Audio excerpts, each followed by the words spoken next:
A black mechanic named Darius Johnson had worked his way up from modest beginnings in a small southern town, where he grew up fixing cars in his uncle's repair shop, to becoming one of the most respected aircraft maintenance specialists in the private aviation sector. His path was not easy: long nights of study, grueling training sessions, and the endless weight of being underestimated because of both his race and his working-class background.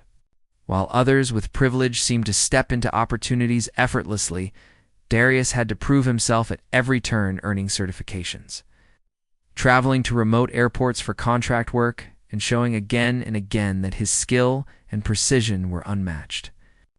By his late 30s, he had gained a reputation as someone who could fix any mechanical fault on luxury aircraft, including private jets belonging to the world's elite. It was on a humid summer morning at a private airfield just outside Miami that Darius received a call about a technical issue with the Gulfstream G700 of a billionaire businesswoman, Veronica Sterling. Veronica was known not only for her staggering fortune built through tech investments, real estate empires, and a series of fashion acquisitions, but also for her sharp charisma and unapologetic boldness. Unlike many billionaires who cloak themselves in layers of assistants and managers, Veronica liked to oversee things personally, often appearing where people least expected her. When Darius arrived on the tarmac, dressed in his navy blue overalls, with grease stains on his hands, he expected the usual: a brief conversation with the pilot, checklist of reported problems, and then hours of crouching beneath sleek wings and behind instrument panels.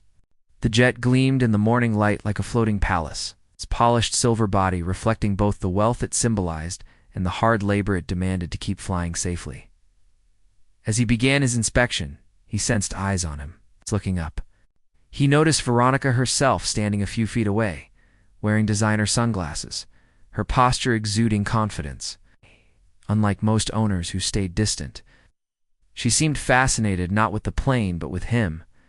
Darius tried to ignore her gaze, focusing on the problem at hand, a hydraulics malfunction that could have caused serious issues mid-flight. His training taught him discipline and discretion. Mechanics were there to work, not to fraternize. But Veronica was not someone who respected unspoken boundaries. As he tightened bolts and examined hoses, she walked closer, her heels clicking. "On the hangar floor? You work with precision," she said casually, her voice carrying an almost playful tone. Darius nodded politely, giving a short answer about the technical details, hoping she'd lose interest. Instead, she leaned slightly against the fuselage, tilting her head as she studied him. "I like your body," she said suddenly, her words cutting through the humming silence of the hangar. Darius froze for a split second. He had faced racism in the workplace, endured patronizing remarks, and even fought off assumptions that he wasn't intelligent enough for the aviation field. But this was new. A billionaire, a woman who could afford nearly anything in the world, was openly commenting on his physique as if he were another commodity in her empire. He felt the weight of the moment pressing on him. Was it a joke? A test? A proposition? He didn't know whether to laugh, ignore, or confront her directly.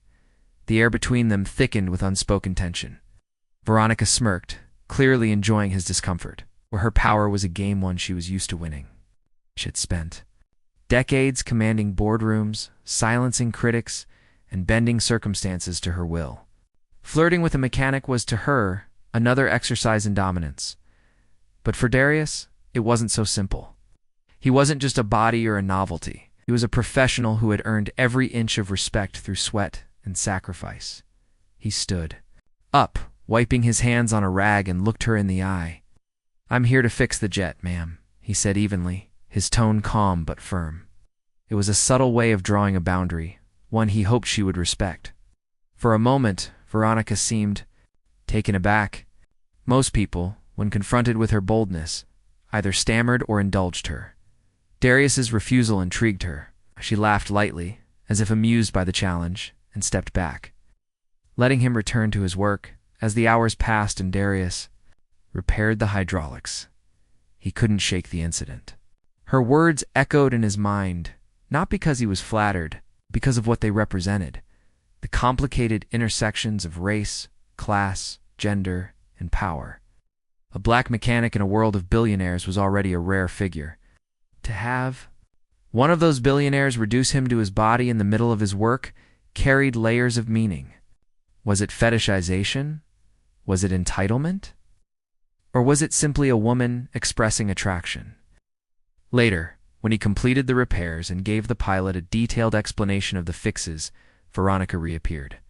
This time her demeanor was more measured. She thanked him personally, complimenting his expertise. Accepted politely but remained professional, refusing to blur the line she had tried to cross earlier. He packed his tools, signed off the maintenance report, and left the airfield with a mixture of pride and unease. Over the next few days, Darius shared the story quietly with a few close friends. Reactions varied. Some laughed, saying he should have taken advantage of the situation. Others shook their heads, recognizing the deeper discomfort of being objectified. One friend, a fellow black professional, reminded him that no matter how high you climb, society often tries to pull you back into stereotypes, whether through fetishization, discrimination, or assumptions. Darius realized that what happened was not just about one billionaire's flirtation, but about the larger struggles faced by people like him, who carried both visibility and vulnerability in elite spaces. The incident stayed with him as he continued his career. Each new job, each new jet he repaired, reminded him of the fine balance he had to maintain, being excellent enough to earn a place in rooms where he didn't belong, while also shielding himself from the ways power could distort human interactions. Veronica's comment, though brief, had left a mark not because he desired her, but because it forced him to confront how even admiration could be rooted in imbalance. In the months that followed, Darius's reputation only grew stronger. Word spread of his integrity and his refusal to be swayed by anything other than the quality of his craft. He became a symbol in his field, a man who not only fixed jets but also refused to let wealth or status compromise his dignity. To others, the story of the billionaire who said, "I like your body," was just an amusing anecdote.